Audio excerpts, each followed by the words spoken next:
حسرت سے پاک، سوز سے پاک، آرزو سے پاک، حسرت سے پاک، سوز سے پاک، آرزو سے پاک،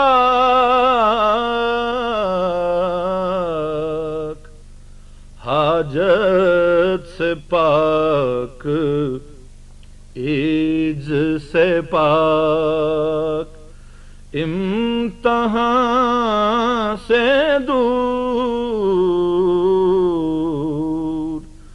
حاجت سے پاک، عجز سے پاک، امتحان سے دور،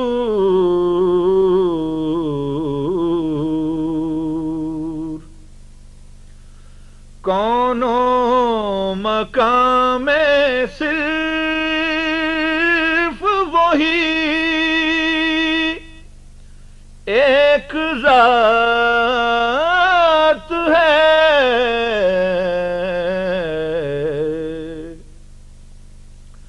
کونوں مقام میں صرف وہی ایک ذات ہے، جو ہے ہر ایک بشر کی چنینوں چنا سے دور،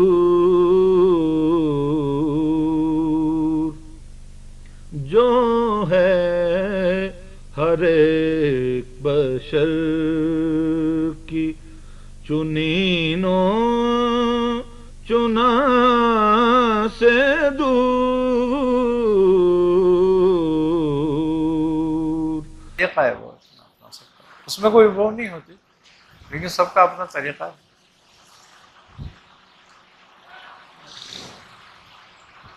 اصل میں کچھ بزرگ ایسے ہیں جو ملامت کو پسند کرتے ہیں، ملامتی ہوتے ہیں۔ اب ملامتی گروہ بھی حضرت باعث بستامی سے ہی نکلا ہے اگر دیکھا جائے، کیونکہ آپ سکر کو پسند فرماتے تھے، اور حضرت جنید بغدادی کا طریقہ سہو تھا، یہ امام سہو کہلاتے ہیں، وہ امام سکر کہلاتے ہیں۔ تو آپ نے ایک بار، آپ کو رب تعالیٰ کا دیدار ہوا، آپ نے پوچھا کہ اے میرے رب، تو مجھے کس حال میں پسند کرتا ہے کہ میں تیرے سامنے اس حال میں آؤں؟ تو کہا ہے باعزید، مجھے تو اس حال میں پسند ہے کہ لوگ تجھے ذلیل کر رہے ہیں اور اس حالت میں تو میرے سامنے آئے۔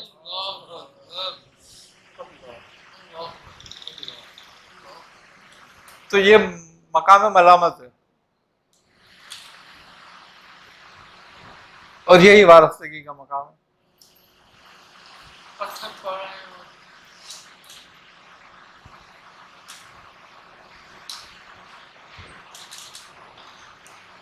اچھا، اب چونکہ وہ وارفتگی بھی سرکار دو عالم صلی اللہ علیہ وسلم کی زندگی کا ایک حصہ ہے کہ طائف میں جو کچھ آپ کے ساتھ ہوا وہ آپ کی حیات مبارکہ کا حصہ ہی ہے نا، وہ بھی بزرگوں پہ ثابت ہوا، اس سنت سے بھی وہ خالی نہیں رہے، اور اس طریقے کو انہوں نے زندہ رکھا ہے۔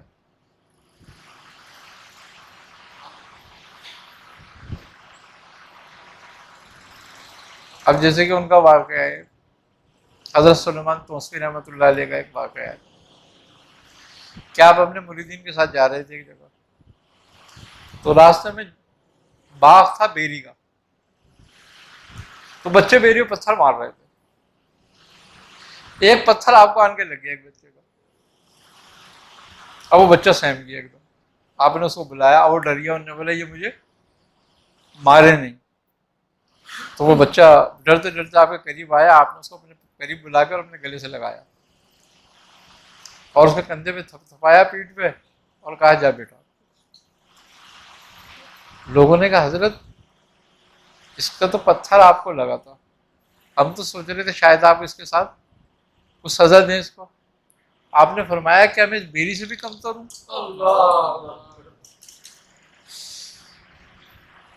کہ بچے جب بیری پہ پتھر مارتے ہیں تو وہ بیر گراتی ہے، ڈنڈا نہیں مارتی ان کو.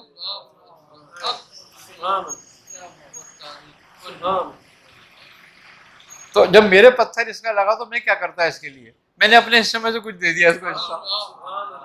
اور کہتے ہو بچہ ولی بنا بعد میں.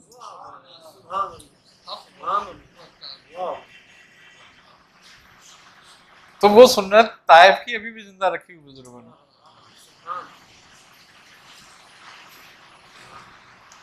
تو یہ بات ہے، ہر کا اپنا ایک طریقہ رہا ہے بزرگوں کا. اچھا اس مقام پہ کیا گھر والی بیوی زوجہ اس کی جو تربیت کی اس کی توجہ کی بھی ضرورت ہوتی ہے؟ میں نے دیکھے بزرگ تھے ہمارے، ان کی بھی بہت بد زبان جھگڑالو، ان سے اتنی بدتمیزی کرتی تھی کہ لوگ وہ ہوتے تھے ہمارے پڑوس میں تھے چشتی سلسلے کے، لیکن وہ محض مزدوری اس قدر جھگڑالو اس قدر بدتمیز آتے تھے.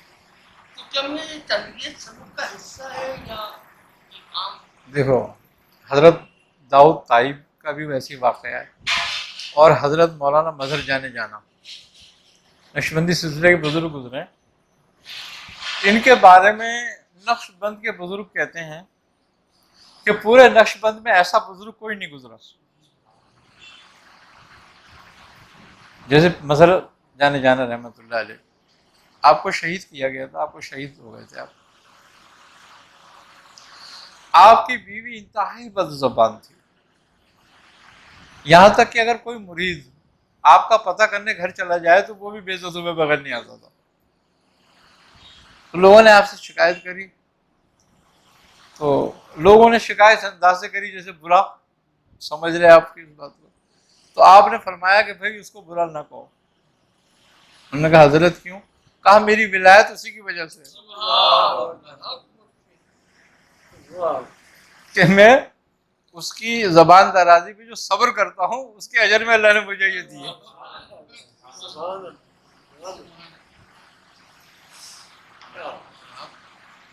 تو یہ تو سارے حالات بزرگوں کے گزرے ہیں اور گزرتے ہیں. سلوک میں بیوی کا بھی حصہ ہوا. ہاں بالکل ہے. دیکھو وہ حدیث میں بھی ہے کہ وہ تمہارے ایمان کی محافظ ہے.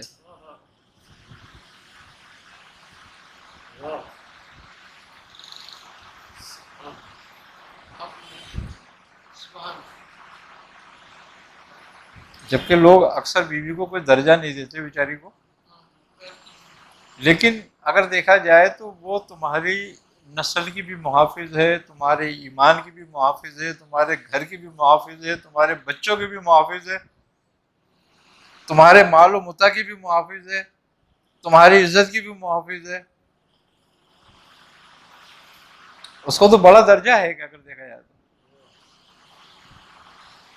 اور پھر تمہاری خدمت بھی کرتی ہے، خدمت گزار بھی ہے، تمہارے بچوں کی بھی خدمت کرتی ہے، اور اس کے عوض تم سے 2 کپڑے 2 روٹی لیتی ہے بس. اور پھر تم اس کو ذلیل سمجھو.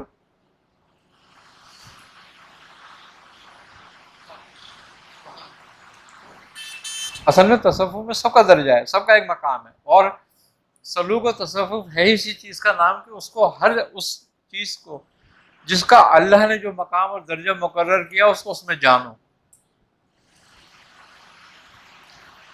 خدا کو سمجھنے کے لیے اس کو افعال کو سمجھنا لازم ہے.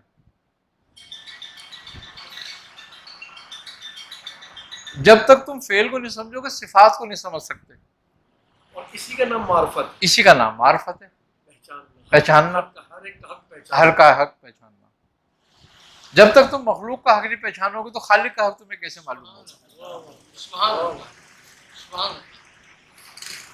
تو جو ہمارے آس پاس ہیں، ہمارے سے ریلیٹیو ہیں، پہلے تو ہمیں ان کا بھی حق پہچاننا ہے.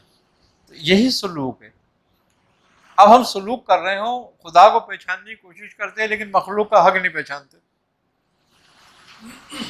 تو پھر خدا کی پہچان کیسے ہو جائے گی؟ المخلوق عیال اللہ، مخلوق جو ہے اللہ کی عیال ہے. تو اگر کوئی تمہاری عیال کے حق نہ پہچانے تو تم اس کو کیسے پہچان لو گے، اس کو کیسے چاہو گے؟ اللہ کہتے ہیں نا مجھے قرضہ دو، مجھ پہ احسان کرو. تو بندہ اللہ پہ کیا احسان کرے گا؟ خالق پہ مخلوق کیا احسان کر سکتی ہے؟ لیکن مخلوق پر ہی مخلوق احسان کر کے خالق پر احسان ہوا، خالق اپنے اوپر لے لیتا ہے کیونکہ اس کی مخلوق ہے. کہ اگر کوئی شخص تمہارے بہن بھائی بیوی بچوں کے ساتھ احسان کرتا ہے تو تم پر احسان ہوتا ہے. تو اسی طریقے سے جو خلق پر احسان کرتا ہے تو وہ خالق پر احسان مانتا ہے، خالق اس کا، اور اس کا اجر دیتا ہے اس کو. وہ احسان کرنے والوں کو پسند کرتا ہے، تو احسان اس پر کیا کرو گے تم؟ اس کی خلق کا حق پہچاننا ہی احسان ہے.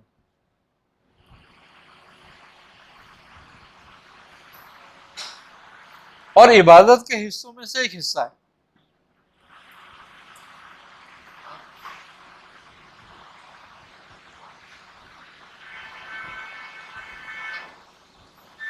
اور سارا سلوک جو ہے اگر دیکھا جائے تو 70% سلوک حقوق العباد ہے اور 30% سلوک حقوق اللہ ہے.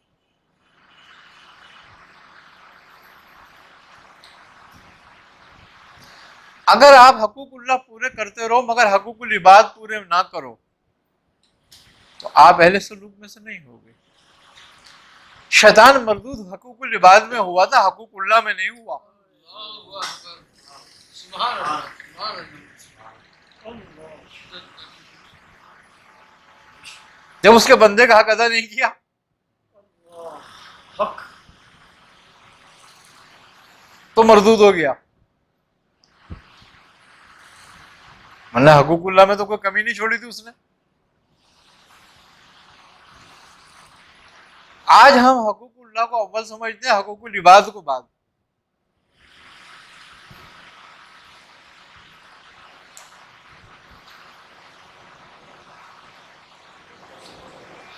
کیونکہ حقوق العباد جو ہے وہ اخلاق سے ہے، اور اسلام نے اخلاق پہ سب سے زیادہ درج دیا.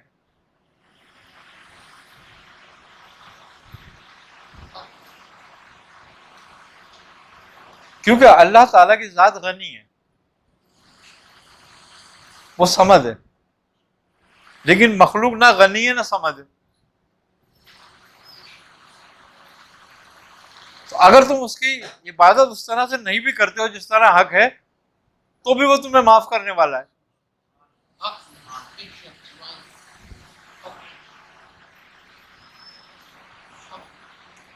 لیکن چونکہ بندے کا حق بندہ ہی معاف کرے گا، اور بندہ اتنے بڑے دل کا نہیں ہوتا. حضرت جلال الدین تبریزی رحمۃ اللہ علیہ کے واقعہ ہے کہ آپ حضرت سیدنا شیخ شہاب الدین سہروردی رحمۃ اللہ علیہ سے مرید ہونے آئے. تو حضرت جلال الدین تبریزی جو تھے یہ والی تبریز تھے، تبریز کے بادشاہ تھے. فقیری کا جب شوق ہوا تو بادشاہ ترک کر دی. اس زمانے میں جو آس پاس بڑے شیوخ میں شمار ہوتے تھے وہ حضرت شیخ شہاب الدین تھے. تو وہ آپ کی خدمت میں حاضر ہوئے اور انہوں نے کہا کہ حضرت میں تائب ہونا چاہتا ہوں اور میں چاہتا ہوں کہ میں اللہ کا راہ اختیار کروں. آپ نے فرمایا کہ اے جلال الدین مشکل کام ہے،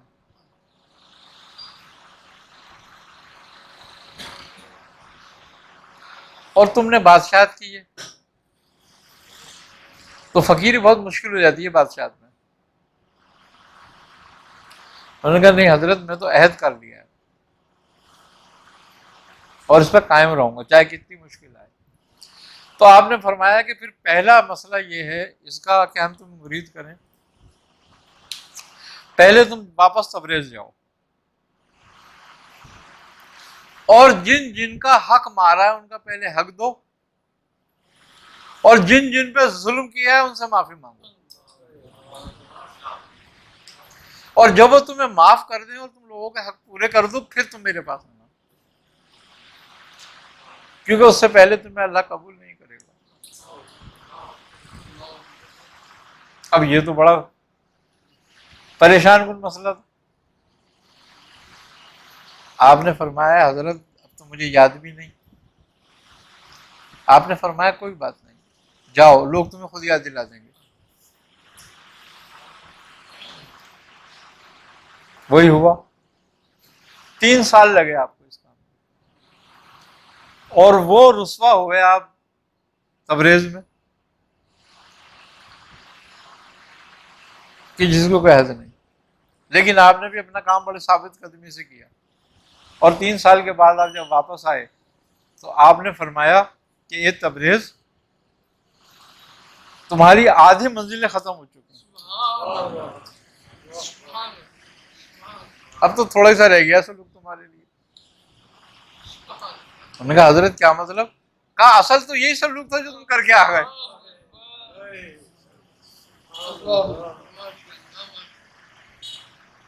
اب کیا رہ گیا؟ کچھ بھی نہیں. آپ نے مرید کیا، اسی وقت اجازت خلافت دی تھی.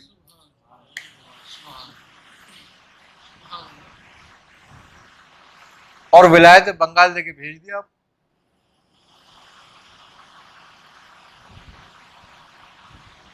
تو اس کا مطلب سلوک کیا تھا؟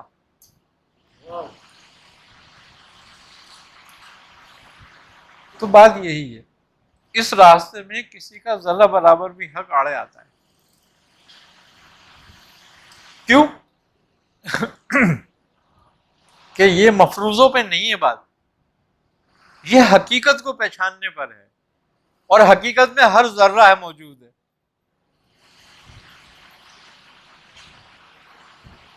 تو تمہارا ہر عمل تمہارے آڑے آئے گا، کیونکہ ہر عمل کا ایک وہ ہے نا رد عمل. اگر برا کیا تھا تو برا سامنے آئے گا، وہ رکاوٹ ڈالے گا جب تک کہ اس کو ریموو نہیں کر دو گے. اچھا کیا تھا وہ ساتھ آئے گا.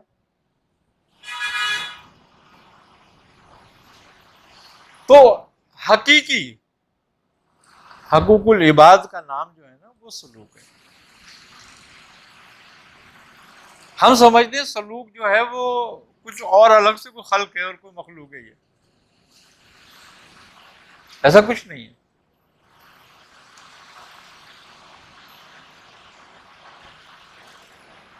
نبی کریم صلی اللہ علیہ وسلم کا پورا طریقہ ہی سلوک ہے.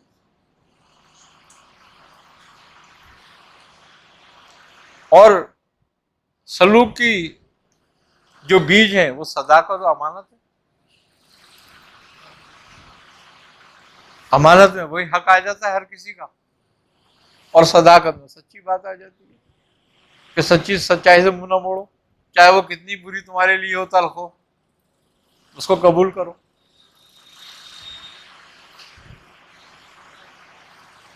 آئیے سمجھ میں. تو سچائی جو ہے حق ہے، اور امانت جو ہے صبر ہے. تو وَالتَّوَاصَوْا بِالْحَقِّ وَالتَّوَاصَوْا بِالصَّبْرِ. وہی لوگ کامیاب ہیں جو حق پہ اور صبر پر ہیں.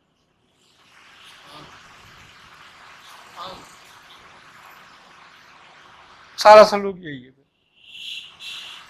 اب اس کا ایک حصہ عبادت ہے. اب وہ جو ایک حصہ اس کا عبادت ہے نا، اس کا فائدہ انفرادی ہے.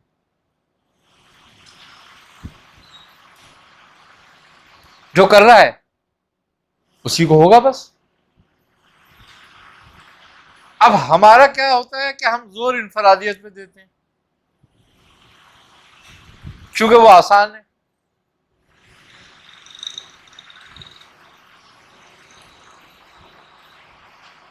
بھائی وضو کر کے سجدہ کرنا تو آسان کام ہے نا، تسبیح گھمانا آسان کام ہے.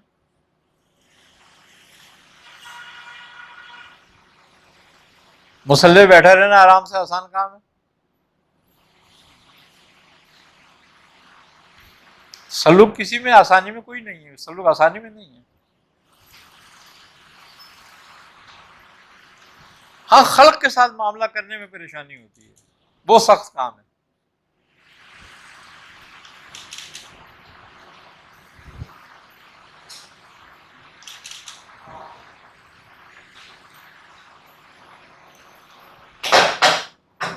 اب تسبیح کو تم گھماتے ہو، تسبیح رات دن تم سے ایک ہی سوال کرتی ہے.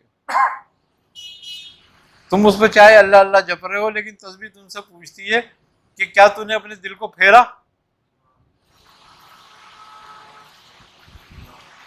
مجھے تو پھیر رہا ہے تو بار بار گھما گھما کے لا رہا ہے واپس، لیکن کیا تو نے اس کو بھی پھیرا جو تیرے اندر ہے؟ مجھے پھیر کے تجھے کیا فائدہ ہوگا؟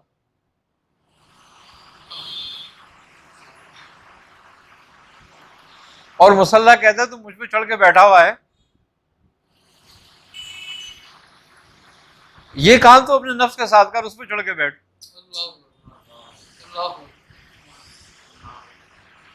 تو تجھے فائدہ ہوگا نہیں، تو مجھ پہ چڑھ کے بیٹھنے تجھے کیا فائدہ؟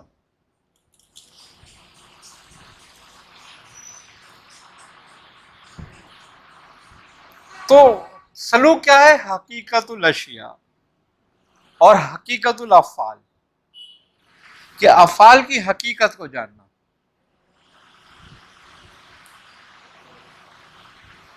اور یہی حکمت ہے. افعال کو جاننا علم ہے، لیکن افعال کی حقیقت کو جاننا حکمت ہے. تو ہم افعال کو جاننے پر ہی رہتے ہیں بس، اور اسی کو پورا علم سمجھ لیتے ہیں. اور اللہ تعالیٰ کہتا ہے کہ میں نے جس کو حکمت دی اس کو خیر کثیر دی. اور خیر کثیر یہی ہے کہ جب وہ حقیقت الاشیاء اور حقیقت الافعال کو جانتا ہے تو اپنے رب کے قریب ہو جاتا ہے.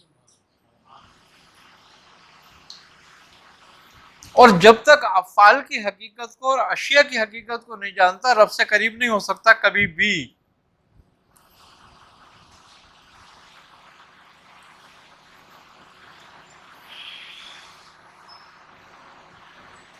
ایک عابد تھا بنی اسرائیل کا، اور اس نے یہ نیت کری کہ میں کوئی گناہ نہیں کروں گا اور کوئی وقت اپنا یاد الہی سے غافل نہیں رہوں گا.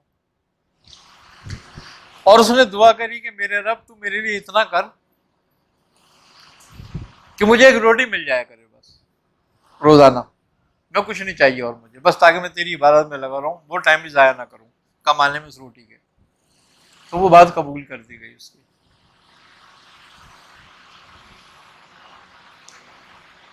یہ بات اس کی عبادت کی خبر حضرت موسیٰ تک پہنچی کہ اتنا عابد ہے وہ کوئی لمحہ ہی ضائع نہیں کرتا عبادت میں. آپ کو اشتیاق ہوا کہ چلو اس سے ملاقات کروں، آپ اس سے ملے، ملاقات کری، بڑے خوش ہوئے آپ اس کے طریقے کو دیکھ کے. اور پھر آپ جب ہم کلام ہوئے اللہ تبارک و تعالیٰ سے، تو آپ نے اس بندے کا ذکر کیا اللہ سے.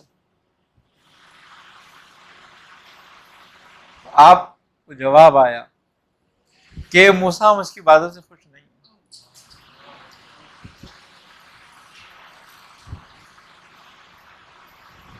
ہم اس کی عبادت سے خوش نہیں ہیں اور نہ قبول کرتے ہیں. اس کو بتا بھی دو یہ بات، کیوں وقت وقت ضائع کر رہے ہیں بیٹھ کے. حضرت موسیٰ بڑے پریشان ہوئے کہ یہ کیا بات ہوئی.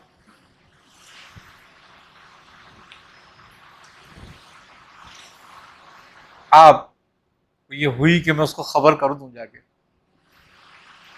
تو آپ اس شخص کے پاس گئے اور اس سے کہا کہ بھائی میری جب اللہ سے ہم کلام ہوا اور میرا بات ہوئی، تو اللہ تعالیٰ نے میں نے تیرا ذکر کیا تو اللہ نے تیری عبادت رد کر دی، اور وہ تو تیری کوئی عبادت قبول نہیں کرتا۔ تو میں نے سوچا کہ تجھے سمجھا دوں جا کے۔ تو اس نے کہا اے موسیٰ، میں مالک تو نہیں ہوں؟ میں نے کہا ہاں، میرے مالک تو وہی ہے۔ میں نے کہا ہاں، میں مخلوق ہوں اور ملک ہوں۔ میں نے کہا ہاں، تو کہا میرے لیے میرے مالک کے علاوہ تو کوئی در نہیں ہے، وہ قبول کرے یا نہ کرے۔ سبحان اللہ، سبحان اللہ۔ اور میرا تو کوئی معبود نہیں ہے اس کے علاوہ، اس کی عبادت کے علاوہ میں کس کی عبادت کروں؟ تو یہ میرا کام ہے، میں کر رہا ہوں، وہ اس کا کام ہے، وہ کرے جو اس کا جی چاہے، میں تو اس پہ نہیں کہہ سکتا کہ اس کو قبول کر لے۔ تو بات یہ ہوئی، ختم ہو گئی۔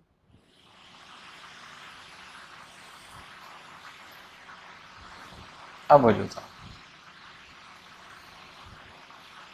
حضرت موسیٰ کی جب دوبارہ ملاقات ہوئی تو حضرت موسیٰ نے سوچا کہ میں اس کا جواب پہنچا دوں۔ تو جب موسیٰ نے جواب پہنچایا تو کہا اے موسیٰ، ہم نے تو جب بھی قبول کر لی تھی، اس کو خبر دے دینا۔ یہ کیوں؟ کہ اب تک تو وہ خالی عابد تھا، لیکن اب عارف ہو گیا، کہ اس نے پہچان لیا، ہمیں میری بے نیازی کو پہچان لیا۔ اور جب اس نے ہمیں پہچان لیا تو ہم نے اس کو بخش دیا۔ جب حضرت موسیٰ نے آن کو اس کو یہ بات سنائی تو وہ یہ بات سنتے ہی انتقال کر گیا۔ تو بات یہی ہے کہ اسی لیے بزرگوں وہ شعر ہے نا کہ یک زمانہ صحبت باولیا، از بہتر عبادت اطاعت، یہ از بہتر اطاعت 100 سالہ بیریا، کہ 100 سال کی اگر اطاعت بھی ہے تو وہ اس کے آگے بیکار ہے کہ تو نے تھوڑا سا لمحہ کسی کی صحبت میں گزار دیا۔ کیونکہ اطاعت سے تو زاہد اور عابد ہی بن سکتا ہے، بس عارف نہیں بن سکتا۔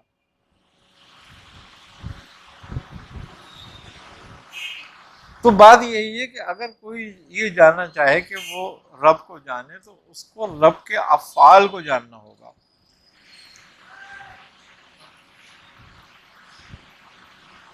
آئی نا سمجھ بات؟ اور جب تک وہ حقیقت افعال کو نہیں پہچانتا وہ رب کی عبادت نہیں کر سکتا۔ ابھی جو ہم کر رہے ہیں وہ بے جانے کر رہے ہیں، اور بے جانے کرنا گویا مخلوق کے لیے بیکار نہیں ہے، افضل ہے، بہتر ہے، مخلوق کے لیے، عام لوگوں کے لیے بہت اچھی ہے، کرنا چاہیے۔ لیکن وہ کا عبادت کرنا ایسا ہے اعلیٰ درجے کی۔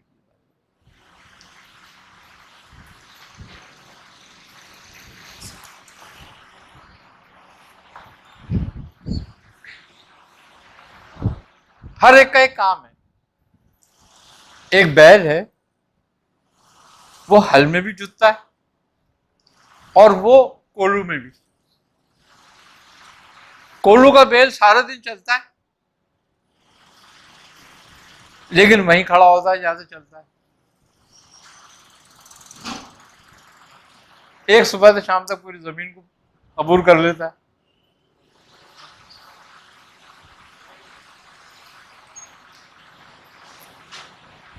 لیکن کام اپنا دونوں کر رہے تھے۔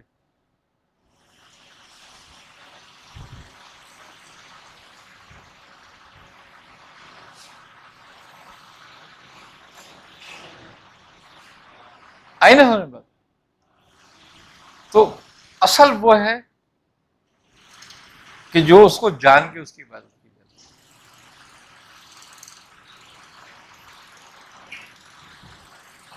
لیعبدون کا مقصد ہی یہی ہے۔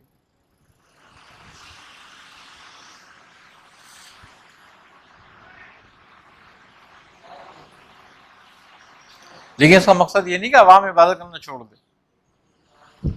کیوں؟ کہ جب تک ہم نقل نہیں کریں گے اصل تک نہیں آئیں گے.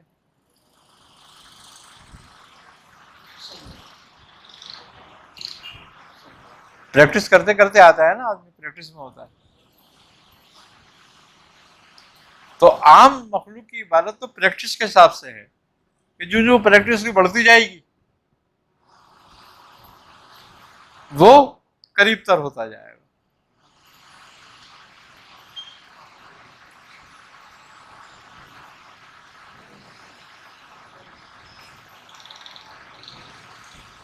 اور جب تک ہم حقیقت الافعال کو نہیں سمجھتے، جب تک ہم ناسوت سے نہیں نکلتے،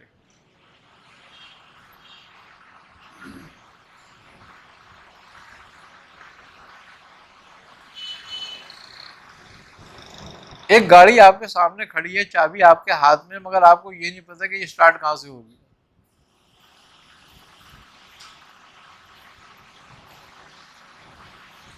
تو وہ آپ کے لیے بے مقصد ہو گئی گاڑی پوری، چاہے کتنی قیمتی کیوں نہ.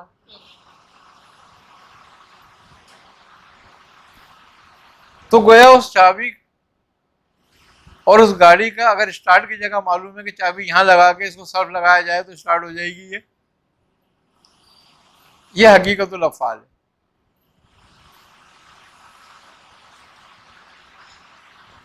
پھر صفات پہ جاتے ہو، پھر صفات کی حقیقت سامنے آتی ہے، اور پھر ہر فعل میں صفت نظر آتی ہے اس کی. اور جب ہر فعل میں صفت نظر آنے لگتی ہے تو صفت کے ذریعے وہ ذات کو پہچاننے لگتا ہے. پھر ہوتا ہے کہ وہ اپنے رب کو پہچانتا ہے. تو پھر جب وہ عبادت کرتا ہے تو اس کی عبادت پھر اس کے درجے کے مطابق بلند ہوتی جاتی ہے. جتنی حقیقت آشکار ہوگی درجات میں بلندی، اس کے درجات میں بلندی آتی جائے گی، اس کی عبادت کے درجات میں بلندی آتی جائے گی.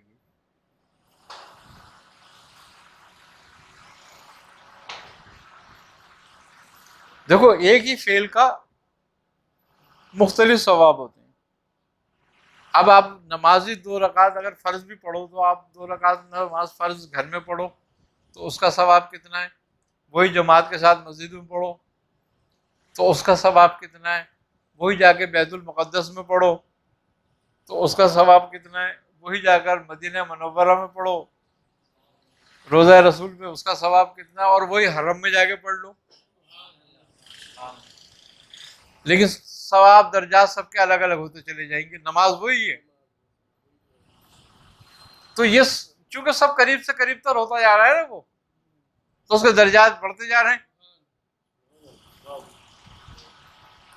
تو یہی ہماری عبادت کا حل ہے، مسئلہ ہے کہ جو ہم جتنا پہچانتے جاتے ہیں ہماری نماز ہماری عبادت کے درجات اتنے بلند ہوتے چلے جاتے ہیں اور اتنے بڑھتے چلے جاتے ہیں.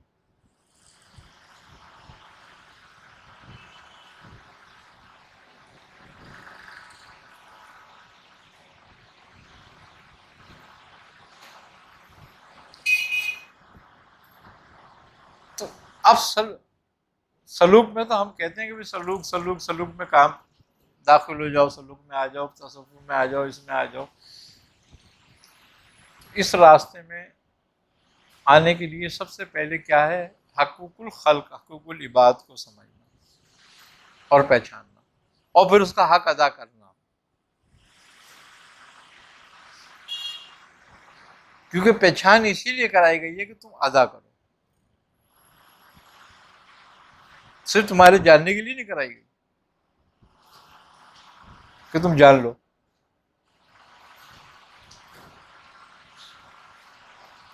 ایک آدمی ہے اس کو پتا ہے روٹی گندم سے پکتی ہے، ایسے ایسے پکتی ہے، اسی طرح سے بنتی ہے.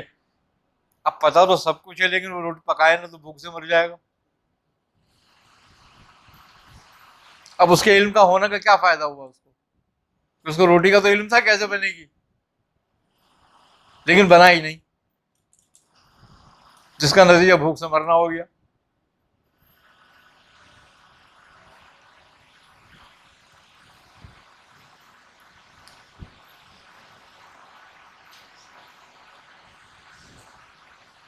تو ہمارے لیے بس اتنا ہی کافی ہو جاتا ہے کہ ہم سب بادشاہ جانتے ہیں.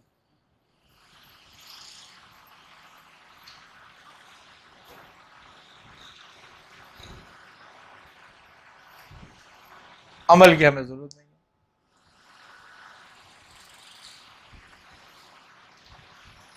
ہم مذاہب بھی جو پڑھتے ہیں مثال کے طور پر،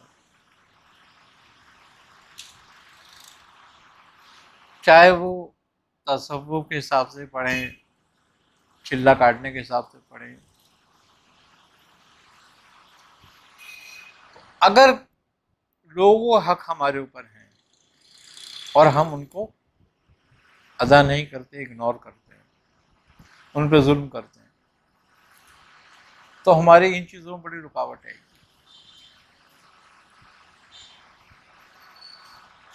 ان میں ہمیں کامیابی نہیں ہوگی. اور جو کچھ ہماری صحیح اور محنت اور ریاضت کے بعد جو کچھ کامیابی ہوگی بھی، تو وہ شیاطین کار فرما ہوں گے، اس میں ہمارے مومن شیاطین ہوں گے.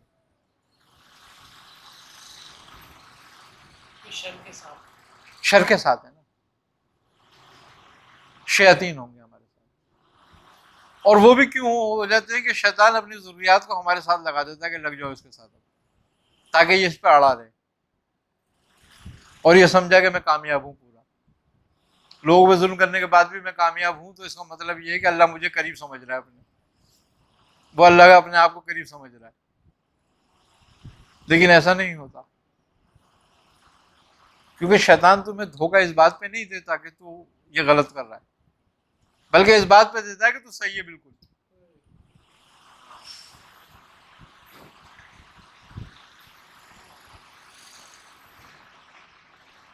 اس کی خوبی یہی ہے، یہ کبھی تمہارے اینٹی نہیں جائے گا کسی بھی کام میں. عالم کو اس کے علم میں غرق کرے گا، متقی کو اس کا تقوی میں غرق کرے گا، صائم کو اس کو روزے میں غرق کرے گا، عابد کو اس کی عبادت میں غرق کرے گا، زاہد کو اس کے زہد میں غرق کرے گا. کسی کو منع نہیں کرے گا. دنیا دار کو دنیا میں غرق کرے گا. کسی کے اینٹی نہیں جائے گا، کیونکہ اینٹی ہونے سے تو آدمی ہوشیار ہو جاتا ہے نا.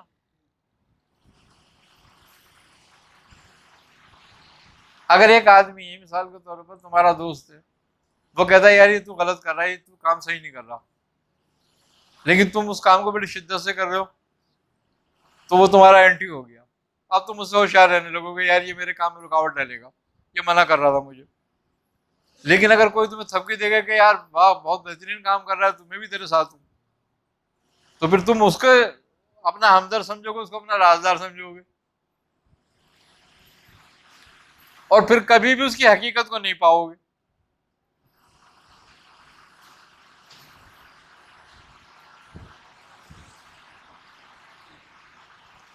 تو یہ پھر کبھی بھی تمہیں مخالف نہیں ہوگا تمہارا. اچھا مخالف یہ ہوگا تمہارا کب؟ جب تم سیدھے راستے پر ہوگے.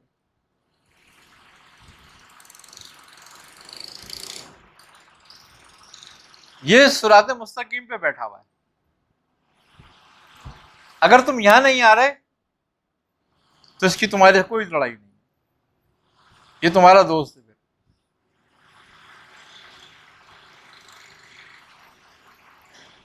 وہ کہتا ہے یہ راستہ چھوڑ دے تم، یہ میرا راستہ ہے، میں بیٹھا ہوں یہاں پہ، باقی تو کوئی سا بھی اختیار کر، میں تیرے ساتھ ہوں.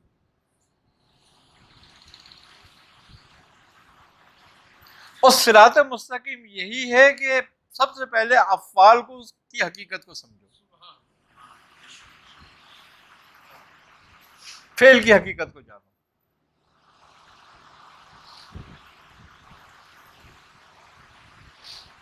کیونکہ فعل مقبول بھی ہے اور مردود بھی.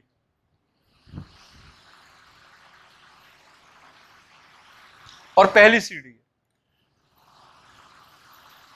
یا تو یہیں مردود ہو گیا یا یہیں مقبول ہو گیا. صفت تو بعد میں آئے گی.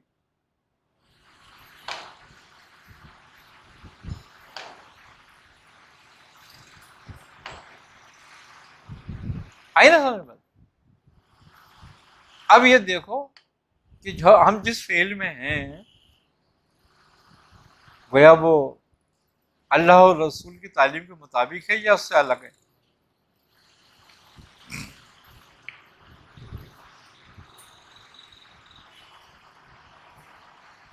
سب سے پہلی بات، سب سے زیادہ شیطان کا جو حملہ رہا ہے وہ تصوف میں رہا ہے اور اہل تصوف پہ رہا۔ اہل عبادت سے اس کا کوئی جھگڑا نہیں ہے۔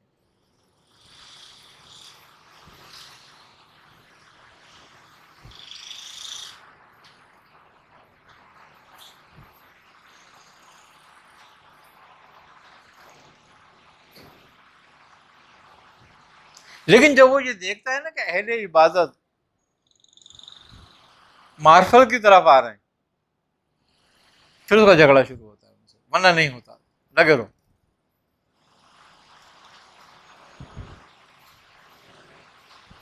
کیونکہ جب تک یہ خدا کی حقیقت کو نہیں پہچانے گا یہ مردود ہی رہے گا، چاہے کتنی عبادت کرتا رہے کوئی مسئلہ نہیں، اس کے لیے پھر کوئی پرابلم نہیں ہے، اس کو دور ہی رہے گا۔ تو جھگڑا ان سے اس کا۔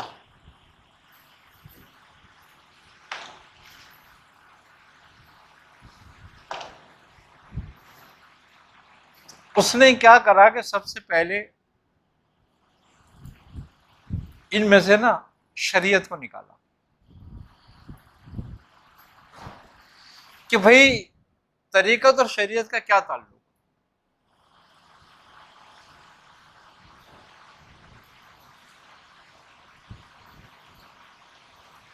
اب جیسے گھی بنانے کے لیے ہمیں دودھ کی ضرورت نہیں ہے، بناسپتی گھی بن رہا ہے، تو ہم دودھ کے جھمیلے میں کیوں پڑیں؟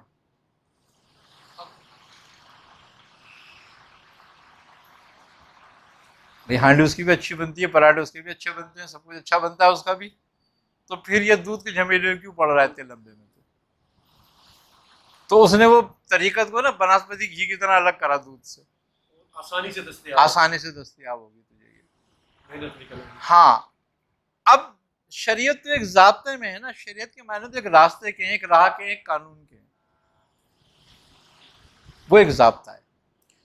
لیکن طریقت کو ہم نے ایسا بنا دیا، نہ اس کا کوئی ضابطہ ہے نہ اس کا کوئی قانون ہے، جو جیسا کر رہا ہے وہ طریقت ہے۔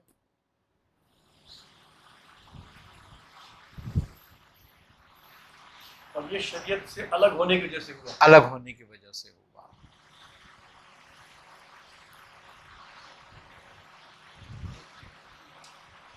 بھائی آپ کو ایک باؤنڈری دی جاتی ہے تو یہ بتایا جاتا ہے بھائی یہ آپ کی حدود ہیں، آپ اس میں رہ کے کچھ بھی کریں، آپ اس میں بلڈنگ بنائیں، اس میں کنواں بنائیں، اس میں تالاب بنائیں، اس میں محل بنائیں، یہ اسی میں بنے گا آپ کا۔ لیکن اگر آپ کو حد نہیں دی گئی، پورا میدان آپ کے ہاتھ میں اور آپ پورے میدان میں دوڑ رہے ہو، تو آپ چاہے روڈ پہ تالاب بنا دو، چاہے روڈ میں گڈھا کھود دو، چاہے لوگوں کو آنے جانے کی پریشانی ہو، وہاں کانٹے لگا دو، کیونکہ کوئی حد و قید تو ہے ہی نہیں آپ کے پاس۔ تو ہم نے طریقت کو اس طرح ڈھال دیا، یہ اس کے کارنامہ تھا ایک بڑا۔ اب وہ کہہ دیا بھائی یہ پیر صاحب ہیں، یہ جو کچھ کر رہے ہیں یار یہ تو طریقت ہے، یہ جانتے ہیں بہتر۔ اب شریعت کو تو ہر کوئی جانتا ہے نا، تو وہ بات کر سکتا ہے اس میں کہ بھائی یہ تو شریعت میں نہیں، یہ بولے یہ تیری شریعت میں تھوڑی ہے، ہماری طریقت میں۔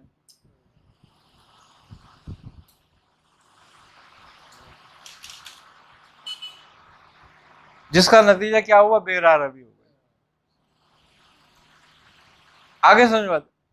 اب وہ جو چاہے کریں، یعنی کہ بالکل کھلے ہو گئے۔ اپنی اپنی تشریحات، ہاں، ایک صوفی صاحب سے میری ملاقات ہوئی ایک دفعہ، وہ اپنے آپ کو صوفی کہتے تھے اور فقیر کہتے تھے، اپنے نام کا تو فقیر لکھتے تھے وہ، صوفی فقیر بڑا لمبا نام تھا ان کا، نام میں نہیں لوں گا ان کو بیچاروں کا۔ تو میرے اس کی بڑی اچھی دوستی، ویسے وہ بڑا نمازی ویسا آدمی تھا وہ، لیکن پھر میری ملاقات ہوئی اس سے تو وہ بالکل ہی بدلا ہوا۔ ابھی میں نے کہا یار تجھے کیا ہو گیا؟ کہہ رہے نہیں بس پیر صاحب سے جب میں بیعت ہوا تھا تو انہوں نے کہا جاؤ غسل کرو، تو انہوں نے ایک دعا پڑھوائی، غسل پانی کر کے دم کر کے دیا اور کہا جاؤ اس سے غسل کر لو۔ میں نے کہا اچھا، بھلا میں نے غسل کر لیا، اب مجھے غسل کی حاجت نہیں رہی۔ انہوں نے کہا اب تمہارا ہمیشہ غسل کرا دیا ہم نے۔ پھر میں نے کہا، پھر انہوں نے کہا وضو کرو جاؤ، وضو کرا۔ بولے انہوں نے مجھے دونوں چیزیں یاد کر دیا کہ اب تم نہ غسل کی ضرورت تمہیں نہ وضو کی ضرورت تمہیں، اب ساری عمر تمہاری ایسی گزرے گی، اب تم ذکر کرو بس، اب یہ تمہارا وضو کبھی ٹوٹے گا نہیں، یہ غسل تمہارا کبھی ٹوٹے گا نہیں، اب تم ذکر و اذکار کرو۔ اب وہ میں نے کہا بھائی تیرا دماغ تو نہیں چل گیا؟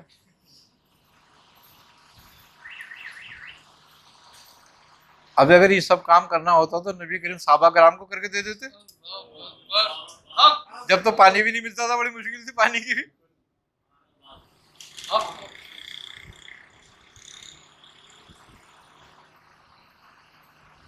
کہنے کا یار تم نہیں سمجھتے طریقت کی باتوں کو۔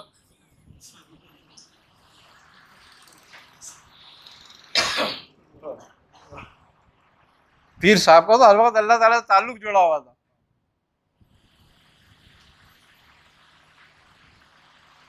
ابھی تو میں نے کہا یہ بتا تم نے کبھی سنا کہ خدا سے تھا خدا بند سے تھا؟ کہ رہے یہ کیا بات ہوئی؟ میں نے کہا ہاں یہی سمجھنے والی بات ہے۔ وہ مرتے مر گیا مگر اس نے وضو غسل نہیں کیا۔ اور میں نے کہا تو اکیلے ہی باقی بھی ہیں؟ ارے کہنے ہزاروں مرید ہیں ان کے۔ میں نے کہا ہزاروں اسی حال میں؟ کہنے کہ ہاں۔ میں نے کہا اللہ رحم کرے بھائی تیرے بھی اب بولو تم آئی سمجھ میں بات؟ اب کچھ ایسے بھی ہیں کہ وہ نماز ہی نہیں پڑھنے جاتے، نہ پڑھتے ہیں کبھی بھی نہیں پڑھتے۔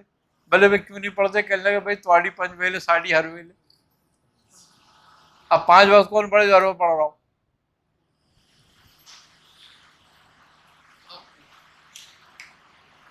میں نے بولا ایک بات بتا، کہنے لگے کیا؟ میں نے کہا بغیر بیج کے تو درخت پیدا کر سکتا ہے؟ کہہ رہا نہیں یہ تو ہو ہی نہیں سکتا۔ اب تو میں نے کہا 5 تو بیج ہیں،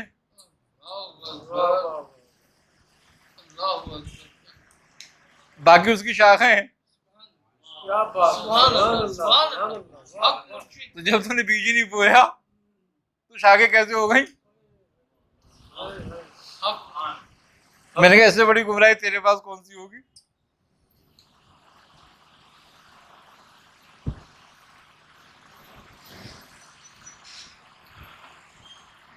تو بات یہی ہے کہ اب طریقہ جو ہے نا وہ ہم نے کیا کرا، شریعت کو اسی لیے دور کیا، یہ شیطان کا ایک کارنامہ تھا۔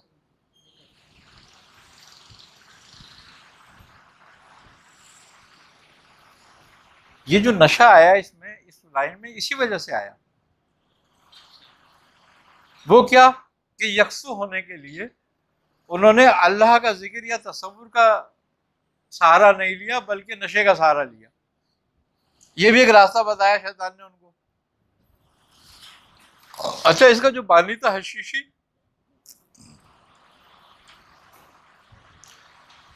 عبداللہ بن سبا، اور اس کے بعد المقنع۔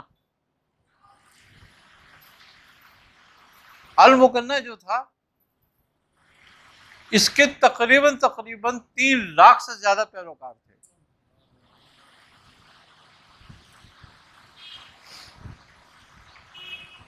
اور گمراہ کن آدمی تھا، اور اپنے وقت کا بڑا عالم اور سائنسدان تھا۔ ان نے چاند بنایا تھا۔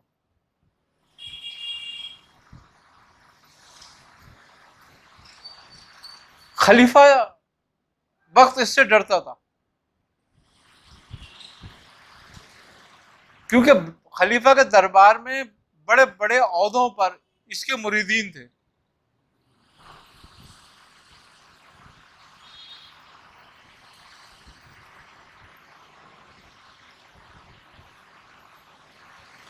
تو شیطان کسی کو بھی زمین پہ نا اپنا خلیفہ بناتا ہے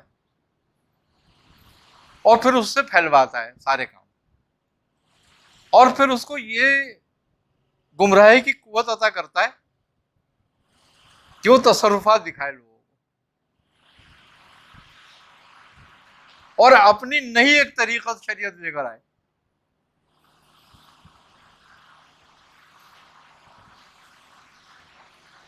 اور اس میں لوگ گمراہ ہوتے ہیں. آج کثرت ہمارے یہاں وہی ہے. یہ آج بڑا مسئلہ ہے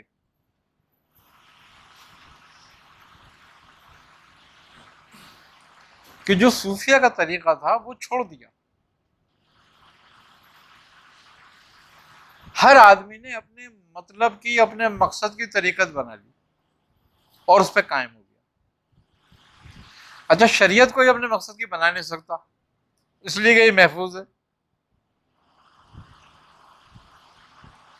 آئی سمجھ بات؟ چونکہ یہ حدود اور قیود ہے. وہ اپنی منمانی بھی نہیں کر پائے گا. نہیں کر پاتا. جب منمانی نہیں کرتا تو حدود اور قیود میں آ جاتا ہے نا. اور وہ طریقہ جو ہے، انہوں نے جو طریقہ انہوں نے بنا لی صوفیہ کی سے ہٹ کر اور اولیاء اللہ سے خود ساختہ، اس کا نتیجہ یہی ہے کہ وہ بے مہار ہے. کچھ بھی اس کے درمیان کر لو.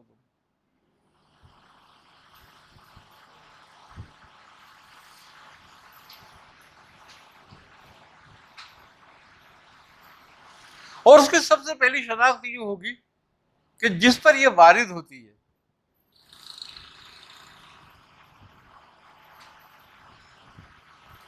گمراہی کی طریقہ، سب سے پہلے وہ اپنے مراتب بیان کرے گا اپنی زبان سے، اور ایک ایسا اپنے ارد گرد ماحول بنائے گا کہ بس اس کو خدا اور رسول نہیں سمجھیں گے، باقی سب کچھ وہی ہوگا. پھر اس کے بعد اور آج ہمارے اس بات کی کثرت ہو رہی ہے. دیکھو کسی کی بھی بات سے انکار کیا جا سکتا ہے، یا کسی کی بات پر بھی تعویل پیش کی جا سکتی ہے، یا کسی کی بات پر بھی سے انکار کیا جا سکتا ہے، علاوہ وہ اللہ اور اس کے رسول کا فرمان نہ ہو.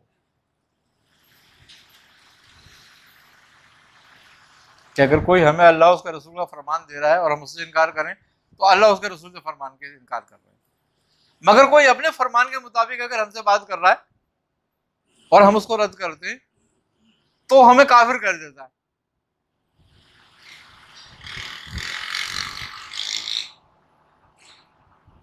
یا ہم اس سے انکار کرتے ہیں تو ہمیں کافر کر دیتا ہے. تو یہ اس کا مطلب ہے اس طریقت گمراہی کا پہلا حصہ ہے. آپ بالکل اس پر فتویٰ لگا سکتے ہو کہ یہ اسی طریقت پر ہے. اپنی مخالفت برداشت نہیں کرے اپنی گا. مخالفت برداشت نہیں کرے گا اور یہ چاہے گا کہ میرے مراتب میں روز بروز ترقی ہو، لیکن لوگوں کی زبانی ہوتی رہے، بس چاہے میں کچھ کروں یا نہ کروں. اور مزے کی بات یہ ہے کہ جو شخص لوگوں کی زبان میں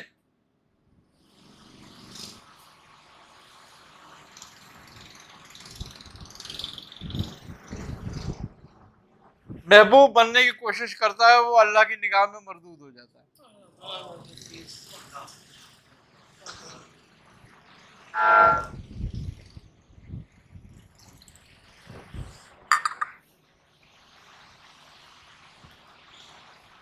اور اس کی مردودیت کا نتیجہ اس پر یہ نکلتا ہے کہ وہ اور زیادہ سخت ہو جاتا ہے.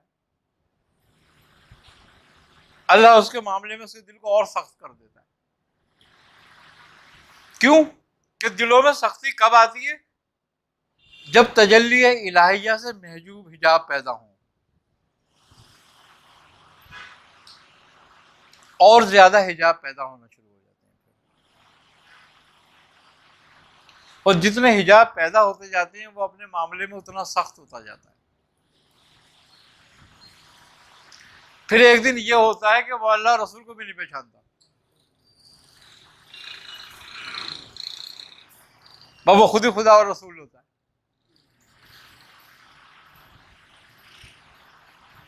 یہ اسی طریقت کی گمراہی ہے جو شیطان نے دے دی ہے، جس کا بیج شیطان نے بو دیا. اور وہ شوق اور مراد ظاہری،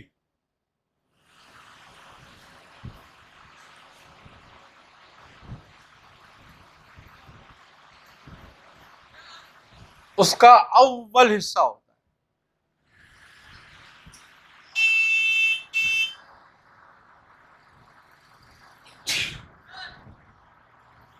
کہ اس کو اس بات کا شوق بھی ہوگا کہ اس کو مراتیں حاصل ہوں، اس کو اس بات کا شوق بھی ہوگا کہ اس کی واہ واہ ہوتی رہے، اس کا اس بات کا بھی شوق ہوگا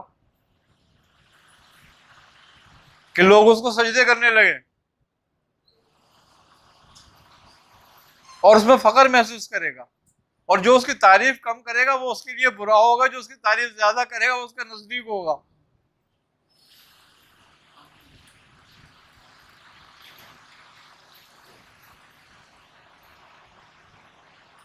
اور علماء کا دشمن ہوگا، علماء حق کا ہمیشہ.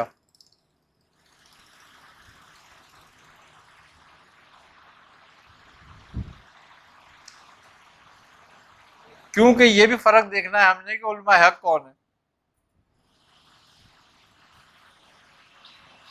ہر علم والا عالم نہیں ہوتا.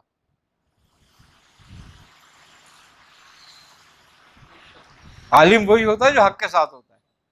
سبحان اللہ، سبحان اللہ. اور جو مراتی ہو پھر وہ اسی کی طریقت کا حصہ ہوتا ہے، اسی کی سلطنت کا ایک حصہ ہوتا ہے.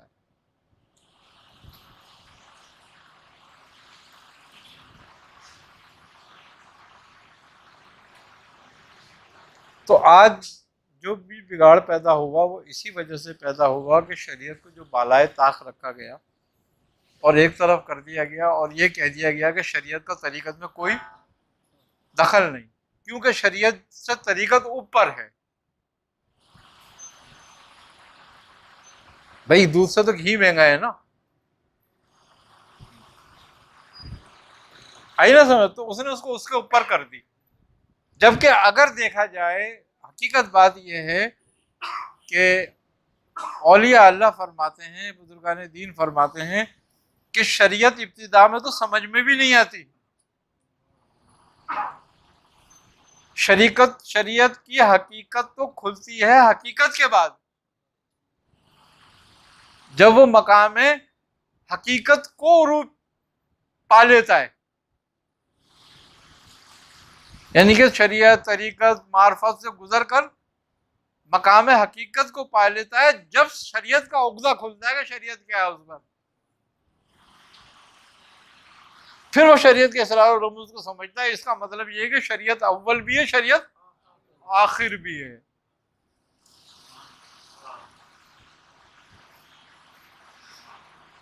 کیونکہ یہ اس نبی کے قول اور فعل ہیں جو اول بھی ہے آخر بھی ہے.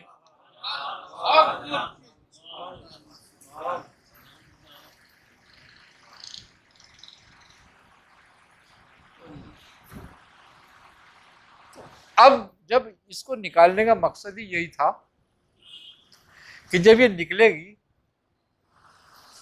تو ہم جس قول اور فعل کو چھوڑتے ہیں جس کے، اس سے دور ہو جاتے ہیں. اور پھر دور ہوتے ہوتے ایک دن وہ ہماری نظر سے مفقود ہو جاتا ہے، چھپ جاتا ہے، پوشیدہ ہو جاتا ہے. جب وہ پوشیدہ ہو جاتا ہے پھر ہم بے باک ہو جاتے ہیں، پھر خوف ہم میں سے ختم ہو جاتا ہے.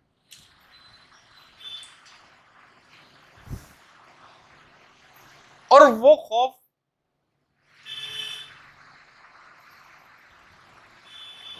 ہدایت ہو جاتا ہے، خوف گمراہی نہیں رہتا. نہیں، خوف کے دو حصے ہیں. ایک آدمی خوف کھاتا ہے گمراہی سے کہ میں گمراہ نہ ہو جاؤں، پھر اس میں وہ بات نہیں رہتی، وہ خوف ہدایت میں مبتلا ہو جاتا ہے کہ کہیں ایسا نہ ہو کہ کوئی ہدایت والی بات آ جائے اور میں نکل جاؤں، میرا مراتب چلے جائیں سارے.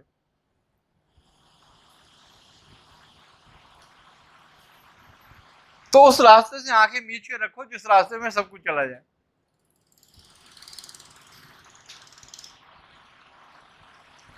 کیونکہ وہ پھر سب کچھ جب اس کا خالق سے رشتہ ٹوٹ جاتا ہے نا، تو وہ سارا کچھ مخلوق پہ ڈیپینڈ کرنے لگتا ہے.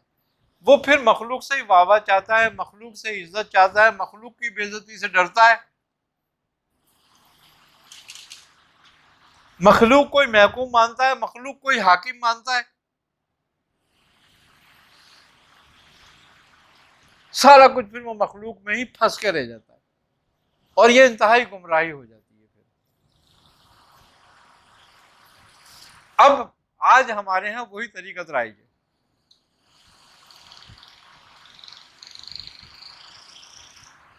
اکثریت میں، سب میں نہیں.